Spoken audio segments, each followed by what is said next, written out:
요즘 삶을 살아가는 여러분의 삶이 어떠십니까? 힘드십니까? 어렵습니까? 인생의 삶에 고난이 찾아왔을 때, 또 어려움이 찾아왔을 때, 그때 그 어려움에 또 삶의 고난에 대처하는 삶의 유형이 한 3가지 정도로 그렇게 꼽게 되는데, 첫 번째는 인생의 어려움이 왔을 때, 삶의 기근이 찾아왔을 때, 첫 번째 유형은 그 고난에 대해서, 기근에 대해서, 삶의 어려움에 대해서 끈기 있게 직면하는 유형이 첫 번째입니다. 이 사람은 자신에게 찾아온 고통스러운 상황을 피하지 않고 그 어려움을 하나님 앞에 내어놓고 주님께 기도하면서 그 문제를 해결하려고 하는 사람이 첫 번째 유형입니다. 저는 여러분들이 그 첫 번째에 해당되기를 원하죠. 두 번째는 그 상황을, 어려운 상황을 부인해버립니다. 자신에게 찾아온 삶의 고통, 시련, 기근을 아예 없다고 생각하고 그렇게 부인해버리는데, 부인해서 없어지면 다행입니다만은 부인한다고 없어지지는 않죠, 여러분. 그게 두 번째 유형입니다. 세 번째는 기근이라는 상황으로부터, 어려움이라는 상황으로부터, 고통이라는 상황으로부터 도피해버립니다. 도망가버리는 거죠. 물론 도망가버리면 속이 시원할까요? 또 그렇게 해결된다면 또 얼마나 좋겠습니까? 우리에게 찾아온 삶의 고난과 기근과 또 어려움들이 도망간다고 해결될 것 같으면 우리도 얼마든지 도망가면 좋겠지요. 삶의 기근과 또 고통과 어려움과 내가 감당할 수 없는 질병이 어느 날 예기치 않게 찾아왔을 때, 그것을 주님 앞에 내어놓고 끈기 있게 기도하면서 해결하려고 하는 그런 사람이 있는가 하면 부인해버리고, 없다 그런 거는, 그런 사람이 있는가 하면 도망가는 사람들이 있는데, 자, 여러분은 어떤 상황의 사람인가요? 또 여러분이 앞으로 그런 상황이 예기치 않게 다가왔을 때 여러분은 어떻게 대처하실 건가요? 우리의 믿음의 조상인 아브라함은 그 삶에 엄청난 고난인 기근이 찾아왔을 때 어떻게 대처했는지, 거기에 대해서 우리가 한번 따져보면서 또 은혜를 받고자 합니다. 자, 믿음의 조상 아브라함은 불행하게도 그는 인생의 문제에 어려움이 찾아왔을 때 그 문제에 믿음의 조상임에도 불구하고 그걸 주님 앞에 내어놓고 기도하기보다는 도망가버린 사람이 우리의 믿음 조상 아브라함입니다. 어쩌면 우리가 또 용기도 생기긴 해요. 믿음의 조상이 도망가버린 거 보면은 우리도 소망은 있구나, 그런 생각을 해보게 되는지요. 어떻게 믿음의 조상인 아브라함이 하나님이 약속하신 땅을 버리고 자기 삶을 찾아서 애굽으로 도망갈 수 있습니까? 자, 한번 오늘 본문 말씀입니다. 창세기 12장 7절 한번 확인해 봅시다. 시작. 그 땅에 기근이 들었으므로 아브라함이 애굽에 거류하려고 거리로 내려갔으니 이는 그 땅에 기근이 심하였음이라. 기근이, 어려움이 찾아와서 그냥 자기 살 길을 찾아서 도망갔는데, 문제는 도망갔는데 더 큰 어려움이 왔다는 게 문제입니다. 그 다음 문제 한번 보십시오. 창세기 12장 11절 13절입니다. 시작. 그가 애굽에 가까이 이르렀을 때 그의 아내 사레에게 말하되 내가 맞기에 알게, 그때는 아리따운 여인이라 알기에 애굽 사람이 그대를 볼 때에 이르기를 이는 그의 아내라 하여 나는 죽이고 그대는 살리리니 원하건대 그대는 나의 뭐라? 누이라 하라. 그러면 내가 그대로 말미암아 안전하고 내 목숨이 그대로 말미암아 보존되리라 하니라. 먹고 살기 힘들어서 먹고 살려고 도망갔는데 먹고 살려고 도망갔는데 더 큰 어려움이 와서 죽게 생겼어요, 지금. 자기가 죽게 생겨서 자기 아내를 담보로 다시 한번 이 어려움으로부터 해결해 보려고 애를 쓰는데 자, 쉽지 않습니다. 창세기 12장 14절로 17절의 말씀 시작. 아브라함이 애굽에 이르렀을 때에 애굽 사람들이 그 여인이 심히 아리따움을 보았고 바로의 고관들도 그를 보고 바로 앞에서 칭찬함으로 그 여인을 바로의 궁으로 이끌어 들인지라. 이에 바로가 그로 말미암아 아브라함을 후대함으로 아브라함이 양과 소와 너비와 암수 나귀와 낙타를 얻었더라. 여호와께서 아브라함의 아내 사레의 일로 바로와 그 집에 큰 재앙을 내리신지라. 자, 여러분 어떻습니까? 여호와께서 아브라함이 그 문제로 인해서 애굽에 큰 재앙을 일다. 한마디로 말하면 아브라함은 자기 목숨을 지키기 위해서 아내를 담보로 삼고 위험으로 내몰았습니다. 바로가 아내를 취하면 하나님의 약속인 후손의 축복은 끝장나고 마는 거죠. 아브라함이 처한 위기의 순간에 하나님이 개입하셔서 바로와 그 집에 큰 재앙을 내리셨습니다. 신앙을 저버린 아브라함의 행동이 다른 사람들에게까지 악영향을 미치게 된 것입니다. 결국 재앙을 만난 바로는 아브라함을 불러서 책망을 하게 되죠. 책망하는 장면 한번 보십시오. 자, 말씀 한번 보십시다. 시작. 바로가 아브라함을 불러서 이르되 내가 어찌하여 나에게 이렇게 행하였느냐? 내가 어찌하여 그를 내 아내라고 내게 말하지 아니하였느냐? 내가 어찌 그를 누이라고 하며 내가 그를 데려다가 아내를 삼게 하였느냐? 내 아내가 여기 있으니 이제 데려가라 하고. 먹고 살기가 힘들어서 먹고 살려고 애굽으로 도망갔는데 더 큰 문제가 생겨서 자기 아내 때문에 자기가 죽게 생겼어요. 그래서 자기 아내를 담보로 삼고 해봤는데 그냥 놔뒀으면 자기는 죽었지요. 근데 하나님이 개입하셔서 그 어려움을 극복하도록 도와주신 거죠. 믿음의 조상 아브라함이 이렇게 어려움을 당해서 도망간 걸 보면은 우리도 어려움 당하면 도망가야 되겠구나 이렇게 생각하면 안 되죠. 우리는 그것을 반면교사로 삼아서 믿음의 조상 아브라함이 거짓말한 결과 하나님을 믿지 않는 바로에게 공개적으로 책망을 받는 거죠, 여러분. 믿음의 조상 아브라함도 거짓말을 했다는 거예요. 그러면 우리도 거짓말 할 수 있을까요, 없을까요? 저는 거짓말 안 합니다 하도 막상 내 이익과 관련된 절박한 상황에 가면은 여러분도 장담은 못할 거예요. 믿음의 조상이 거짓말하리라고는 눈꼽만큼도 생각 안 했던 사람인데도 죽게 생겼으니 거짓말하게 되더라는 거죠, 여러분. 아브라함은 스스로 선택한 애굽행에서 아브라함은 어떤 해결책도 얻지 못했습니다.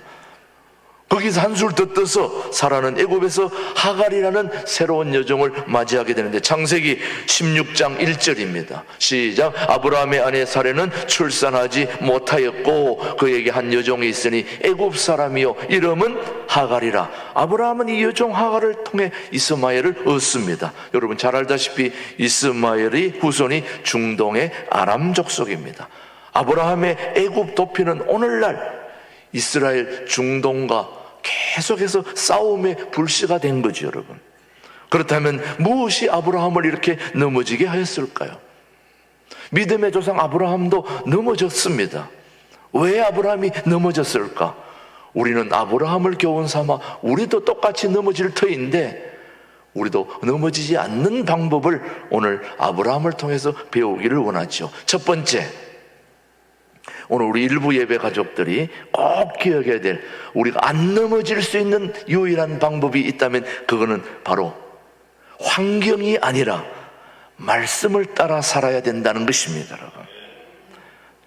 아브라함의 실수는 하나님의 말씀을 붙잡지 않고 상황 변화에 따라서 움직였습니다, 여러분. 이 세상은 계속 변하게 됩니다. 계속 상황이 바뀌어요. 그러나 이 상황을, 바뀌는 상황을 붙들고 계시는 요동함이 없는 하나님을 우리는 붙잡아야 되는 것입니다. 변화되는 우리 주변의 상황을 붙잡아가지고는 계속 흔들리게 돼 있어요. 흔들리지 않는 살아계신 하나님을 붙잡아야 되는 거죠, 여러분. 아브라함이 하나님의 지시에 따라 애굽으로 간 것이 아니라, 애굽으로 간 것은 누구의 판단으로 간 겁니까? 본인의 판단으로 간 겁니다. 성경은 애굽을 세상과의 타협으로 묘사합니다. 자, 한번 이사야서 31장 1절을 보시면은 그렇게 말합니다. 시작. 도움을 구하러 애굽으로 내려가는 자들은 화 있을진저 그들은 말을 의지하여 하며 병거의 많음과 마병의 심히 강함을 의지하고 이스라엘의 거룩하신 이를 앙모하지 아니하며 여호와를 구하지 아니하나니. 자, 도움을 구하러 어디로 갔다고요? 애굽으로 내려갔다. 오늘 저걸 바꾸면은 어떻습니까? 우리 모두가 인생의 기근과 어려움을 당했을 때에 하나님께 도움을 요청하지 않고 세상 잡신에게 여러분이 내려갔다 이 말이에요. 우리가 그렇게 하지 않습니까, 여러분? 이사야서에서는 이스라엘 백성들이 말과 병거와 마병이 많은 애굽으로 내려가는 것을 하나님은 금하고 있다는 거죠. 그러나 문제는 장소에 있지 않습니다, 여러분. 애굽으로 가든 바벨론으로 가든 그게 중요한 게 아니라 하나님의 말씀에 있다는 거죠, 여러분.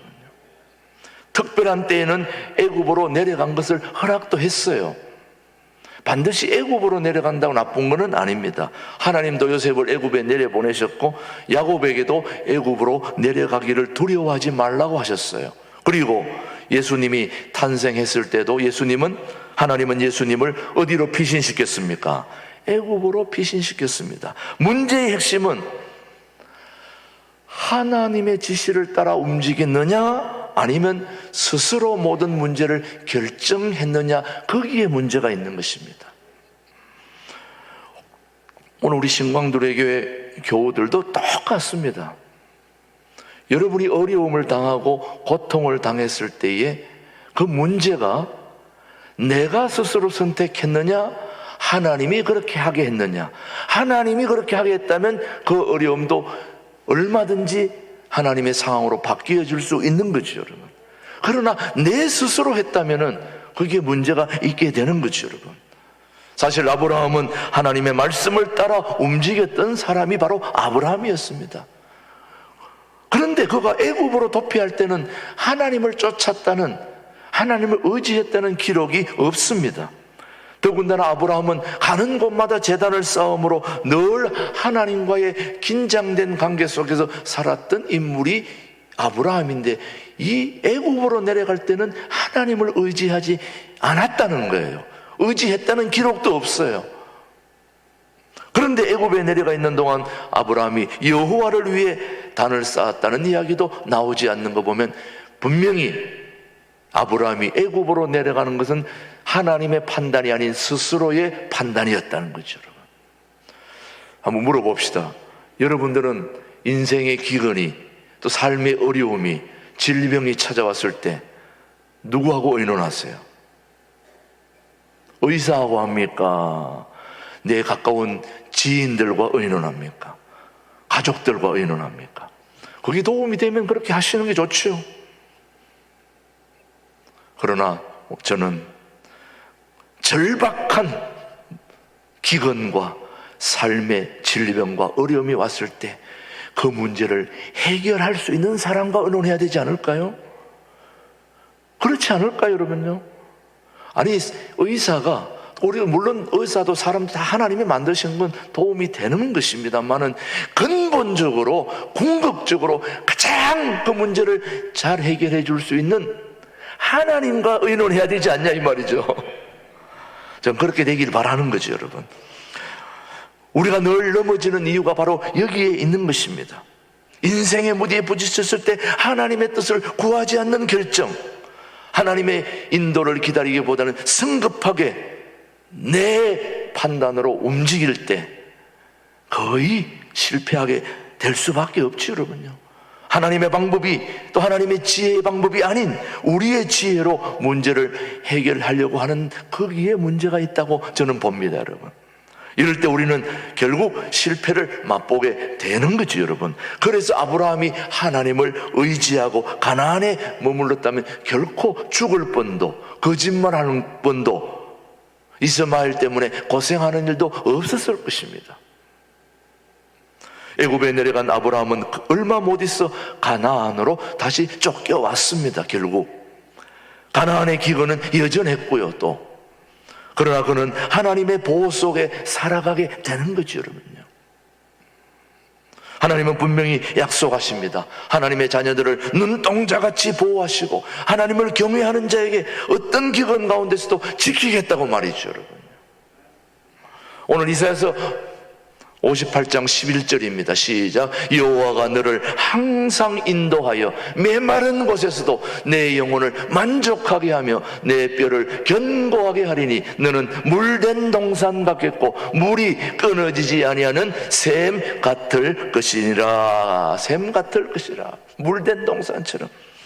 우리 교회 신방 갈 때 들고 가는 액자에 있는 말씀입니다. 우리 김진홍 목사님이 참 우리 성도들을 위해서 늘 추천하는 귀한 말씀이 바로 물된 동산 같은, 다시 말하면 마른 곳, 기근의 땅에서도 하나님은 우리의 영혼을 만족하게 해 주신다는 거죠, 여러분. 다시 한번 말씀 58장 11절 다시 한번 띄워줘 보세요. 자, 58장 11절 말씀, 지나간 말씀 다시 한번. 여호와가 너를 항상 인도하여, 인도하는데 어떻게 인도한다고요? 항상 인도하여 메마른 곳에서도 우리의 영혼을 뭐하게요? 만족하게 하며 또 뼈를 견고하게 하리니 너는 물된 동산 같겠고, 메마른 곳에서도 물된 동산 같게 물이 끊어지지 않은 샘 같은 그런 역사를 우리에게 허락해 주신다는 거죠. 하나님의 역사인 것이죠, 여러분. 우리는 어려움이 닥쳐오면 10중 8구 다 사람을 의지하게 되어 있습니다, 여러분. 하나님을 의지해야 되는데 말이죠. 설교하고 있는 저도 마찬가지예요. 갑자기 세계 경제가 지금 곤두박질하고 전쟁으로 인해서 막 금리가 뭐 자이언트 빅 스텝이니 어쩌니 막 하는데 결국 막 올라간다는 얘기거든요. 올라가면 은행 돈 쓴 사람들은 아주 어려움을 겪습니다, 여러분. 경제적인 어려움은 당하지 않은 사람은 모르는 것이에요. 굶어보지 않은 사람은 모르는 것입니다. 막 금리가 막 올라간다고 하니까 지난 한 주 동안 고민이 엄청 되더라고요. 막 금리가 배로 뛴다고 그러니까 그래서 어디 은행 또 누구 다른 데 없나, 이 하나님을 의지해야 되는데 다른 은행을 어디 찾아보고, 는 지난번에 어떤 사람이 그걸 잘 해결하던데 그 사람 전화번호를 막 찾게 되고, 지금 이 방법이 지금 아브라함은 똑같은 방법을 쓰고 있는 거예요. 제가 지금 이 방법을 누구하고 의논해야 됩니까? 잘 아시네, 여러분. 여러분은 잘 아는데 왜 설교하는 저는 잘 모를까요, 여러분요? 어려움을 당해보면 보이지 않습니다, 아마. 하나님은 안 보이고 주변만 바라보게 되는 거예요. 이거 큰일 났다, 이거 어떻게 해야 되나? 그래서 이 문제를 가지고 하나님 앞에 나와서 엎드리고 하나님 앞에 간절히 기도하다 보면 하늘이 열리는 응답의 역사가 있는 거죠. 그러다가 밖에 나가면 또 사람을 찾게 되는 거예요. 그래서 여러분 같이 기도하십시다. 이 문제는 하나님과 쇼부를 봐야 되는 문제입니다. 하나님 앞에 나아가서 하나님과 담판을 지어야 될 문제지 사람과 해결할 문제가 아니라는 걸 저는 여실히 느끼고 있습니다, 여러분. 사랑하는 교우 여러분, 아브라함처럼 삶의 기근이 찾아왔을 때, 질병이 찾아왔을 때, 절박한 상황이 찾아왔을 때 이 문제를 하나님 앞에 내어놓고 기도하며 말씀으로 찬양으로 같이 하나님을 신뢰하고 의지하면 하나님이 도와주지 않겠습니까, 여러분? 저는 여러분의 삶도 그렇게 되기를 주님의 이름으로 축복합니다. 다시 말하면 환경이 아니라 뭘 따라 살아야 된다고요? 말씀을 따라 살아가게 되기를 바랍니다. 우리 모든 교우들의 삶의 승리의 방법, 성공적인 삶은 상황을 따라가지 말고 말씀을 붙잡게 되기를 축복합니다. 살아계신 하나님의 말씀을 붙잡아야 우리는 승리할 수 있습니다. 축복합니다. 예. 우리 일부에 나오는 우리 새가족 이쿤 형제, 우리 새가족 이름이 빠졌지만 꼭 들어와야 돼요. 우리 이쿤 형제가 이제 중국 중화음식점을 이렇게 오픈하려고 준비하고 있는 형제예요. 예. 짜장면 안 팔린다고 사람 보지 말고 하나님 붙잡아라 이 말이에요. 그러면 되는 거예요. 예. 하나님 제게 손끝에 맛을 잘 내게 해달라고. 사람 보지 말고 맛만 잘 내면 사람 오게 돼 있어요. 부산서도 오게 돼 있어요. 저도 맛있는 거 찾아러 다니는 거 보면은 골짜기 찾아가는 거 보면 맛있게만 하면 오게 돼 있습니다. 하나님, 제 손을 기름 부어 주셔서 맛을 내게 해 주시옵소서. 사랑하는 교회 여러분, 두려움을, 두 번째 이 어려움을 극복할 수 있는 방법은 두려움을 믿음으로 정복해야 됩니다. 자, 우리는 항상 아브라함을 실패로 이끈 것은 바로 두려움이었습니다. 그가 애굽에 내려가서 왜 거짓말을 했을까요?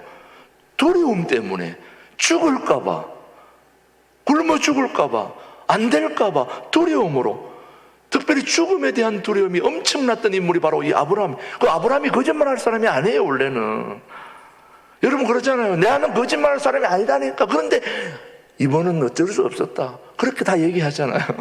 아브라함도 똑같아요. 거짓말할 사람 아닙니다. 그런데 그가 거짓말했다니까. 그가 하나님의 말씀을 쫓을 때는 두려움이 없었어요. 믿음을 따르고 쫓을 때는 머나먼 갈대아 우로 하란에서도 담대히 떠났잖아요. 그 우상이 덕실거리는 거기에서 너는 너의 본토 친척 아비 집을 떠나 내가 네게 지시할 땅으로 가라 했을 때 가감하게 떠났던 인물이 아브라함입니다. 근데 그가 어떻게 거짓말을 할 수 있습니까? 그런데 믿음을 떠나는 순간 거짓말하게 되는 겁니다. 저는 여러분도 똑같다고 생각합니다. 저도 마찬가지고 우리에게 믿음이 떠나는 순간, 믿음이 약해지는 순간 우리는 예기치 않았던 거짓말도 남을 속일 수도 또 남에게 해코지할 수도 있습니다. 여러분, 그걸 여러분 절대로 잊어서는 안 됩니다. 그러면 믿음을 떠나는 순간 두려움이 찾아오는 겁니다. 그렇다면 이 밀려오는 두려움을 어떻게 물리칠 수 있을까요? 자, 한번 말씀을 보시겠습니다. 이사야서 30장 15절입니다. 시작. 주 여호와 이스라엘의 거룩하신 이가 이같이 말씀하시되 너희가 돌이켜 조용히 있어야 구원을 얻을 것이요 잠잠하고 뭐해야 신뢰하여야 힘을 얻을 것이거늘 너희가 원하지 아니하고. 잠잠하고 뭐하라고요? 신뢰하라. 신뢰해야 되는 게 뭡니까? 믿음이잖아요. 하나님을 믿는 믿음이 있어야. 그래서 기도하면서 하나님을 신뢰해야 됩니다. 믿음을 회복하는 길, 두려움을 잠재우는 길은 오직 하나님 의지하는 것 외에는 없습니다. 단적으로 얘기할게요. 그 어떤 것도 없습니다. 믿음을 회복해야 우리가 두려움을 극복할 수 있습니다. 믿음을 회복해야 그 어떤 어려움도 극복할 수 있는 것입니다. 계속해서 말씀합니다. 디모데후서 1장 7절입니다. 시작. 하나님이 우리에게 주신 것은 두려워하는 마음이 아니요 오직 능력과 사랑과 절제하는 마음이니. 누군가 말했습니다. 여러분, 두려움이 우리에게 찾아와서 문을 쾅쾅쾅쾅 두드렸더니, 자, 누가 찾아와서 문을 두드렸다고요? 두려움이 우리를 찾아와서 문을 쾅쾅쾅쾅 두드렸더니 믿음이 나가서 문을 열었더니 아무도 없었다는 거예요. 뭐가 이긴 것입니까? 믿음이. 두려움이 우리 인생의 문을 쾅쾅쾅쾅 두드렸더니 믿음이 나가서 문을 열었더니 아무도 없었다. 뭐가 이긴 겁니까? 믿음이 이긴 거죠. 문 앞에는 아무도 없었다는 거예요. 믿음으로 나아가면 승리할 수 있는 것입니다. 여러분, 믿음이 이렇게 중요한, 요한일서 5장 4절 말씀은 우리에게 담대하게 말씀하고 있습니다. 무릇, 시작. 무릇 하나님께로부터 난 자마다 세상을 이기는 승리는, 시작. 세상을 이기는 승리는 이것이니. 우리의 뭐가 세상을 이긴다는 겁니까? 믿음이 이긴다는 거죠. 저는 우리 신광들의 교회 모든 교우들의 심령 속에, 삶 속에 믿음이 굳건하게 자리 잡기를 원합니다.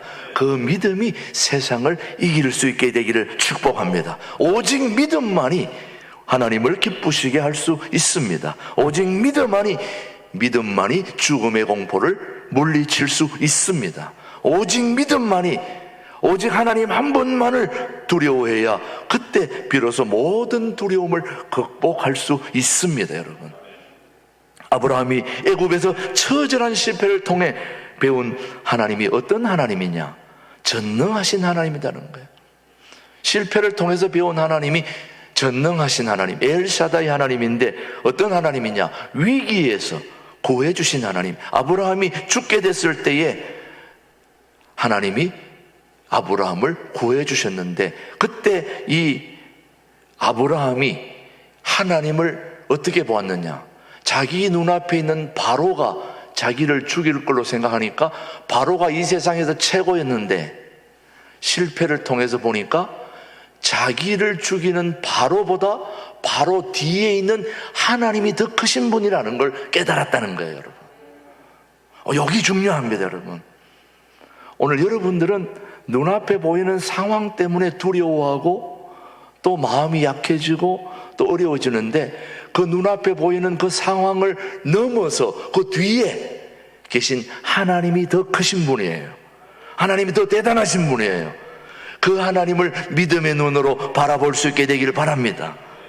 하나님이 바로보다 크신 분에게 두려울 것이 없다는 사실을 실패를 통해서 아브라함이 배웠습니다. 이날 이후로 사실 아브라함은 담대함과 여유가 그때부터 생겼습니다. 이거 뭐 아무것도 아니구나, 하나님에 비하면.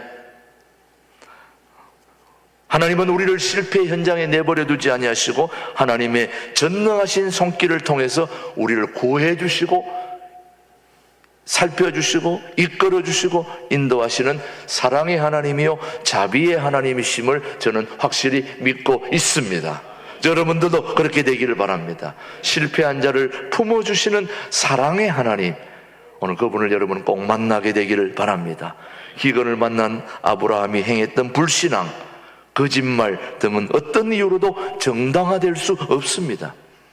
그런 아브라함에게 하나님은 벌을 내리기보다는 큰 사랑으로 품어주셨죠. 책망보다는 축복을 주심으로 오히려 잘못을 깨닫게 해 주신 것입니다. 하나님은 아브라함을 징계하시기보다는 물질의 부여까지 챙겨주시는 좋으신 하나님, 한번 만나보십시다. 창세기 13장 2절. 자, 13장 2절 말씀은 아브라함에게 놀라운 축복을 해 주셨죠. 시작. 아브라함에게 가축과 은과 금이 풍부하였더라. 실패를 경험하고 나니까 하나님께서 저렇게 가축과 은과 그 물질의 복까지도 주시는 거예요. 저는 우리 신광들에게 교우들이 어려움을 만났을 때 전적으로 하나님을 의지하고 믿음으로 나아가면 우리가 생각하지 못했던 경제적 부요함까지도 챙겨주시는 좋으신 하나님이 우리 하나님이시다는 거죠. 하나님은 우리의 연약함을 아십니다. 그 연약함을 깨달아 하나님을 의지하기를 바라고 우리를 결코 포기하지 않고 쓰러지고 실패해도 우리를 기다리시고 다시 일으켜주시는 하나님, 그분이 사랑의 하나님이. 시편 우리 37편 한번 보십시다. 시작. 여호와께서 걸음을 정하시고 그의 길을 기뻐하시나니 그는 넘어지나 아주 엎드러지지 아니함은 여호와께서 그의 손으로 붙드심이로라. 아브라함이 믿음의 조상으로 거짓말하고 실수하고 그랬음에도 불구하고 그의 연약함을 아시는 하나님은 그가 다시 돌이켜 하나님을 신뢰하고 하나님을 붙잡을 때 하나님은 아브라함을 일으켜 주시고 세워 주시고 다시 그에게 믿음의 조상으로 그를 품어주신 전능하신 하나님, 그 하나님은 오늘도 여전히 오늘 저와 여러분과 함께 하고 계시는 거죠. 여러분, 우리 지난번에 우리 둘째 아들을 여기 왔다가 이제 본토로 돌아가서 이제 공군 생활을 하고 있고, 첫째 아들은 이제 왔다가 소개를 안 했습니다만은 다음 주, 그러니까 내일 모레 미국 샌디에고로 돌아가는데, 우리 큰아들에 대한 얘기를 많이 했습니다만, 우리 큰아들이 간단하게 말씀드리면, 우리 큰아들이 사춘기 때 그렇게 속을 썩였었어요. 무는에도 이만한 구멍을 뻥뻥 내고 이런 아들. 그래서 나는 그 아들을 어떻게든 간에 못 살게 제대로 이끌으려고 그렇게 하려고 했지만은 다 허사였어요. 한 번은 너무 마음에 안 들어가지고 내가 골프채를 들고 좀 두드려 패려고 따라가는데, 저를 닮아가지고 달리기를 얼마나 잘하는지 결국은 못 따라갔어요. 그래서 그 뒤로 이런 방법으로는 안 되는구나. 사실은 아브라함이 하나님이 거짓말하고 실패했을 때 아브라함을 책망하고 그렇게 하지 않고 그를 품어주고 그를 안아줬을 때 아브라함이 변해서 믿음의 조상으로 세워졌던 것처럼, 우리 큰아들도 두들겨 패고 뭐라 그래서 해결되는 게 아니라 바닷가로 데려가서 그를 안고 같이 울어주니까 그 아들이 변화됐어요. 지금은 얼마나 효자인지 몰라요. 뭐든지 얘기하면 오케이. 어떻게 그렇게 변할 수가 있는지 몰라요. 하나님의 방법으로 해야 된다는 거죠. 사람의 방법으로는 절대 안 돼. 그래서 제가 그때 이후로 깨달은 게, 골프채는 골프 칠 때만 써야 되지 사람을 해치려 할 때는 안 된다. 여러분 꼭 명심하십시오. 하나님의 방법으로, 하나님을 의지하고 믿음으로 나아가면 반드시 승리하게 되어 있습니다. 우리 사랑하는 교우 여러분, 위기가 찾아왔을 때에도 여전히 우리는 말씀을 붙잡고 상황의 변화에 관계없이 살아계신 하나님을 붙들고 믿음을 굳건히 할 때 우리의 삶에 하나님이 더 강력하게 우리의 삶을 인도해 주시리라 믿습니다. 하나님 아버지 감사합니다. 아브라함에게 찾아온 위기를 극복하는 지혜를 주심을 감사합니다. 환경이 아니라 말씀을 쫓아가게 하시고 믿음으로 두려움을 극복하게 하여 주옵소서. 우리의 실수로 찾아온 위기에도 하나님 의지할 수 있는 믿음 주시고, 징계보다는 사랑으로 품어주시는 사랑의 하나님을 알게 해 주셔서 감사합니다. 그 하나님을 붙잡고 의지하게 하여 주옵소서. 예수님의 이름으로 기도드립니다. 아멘.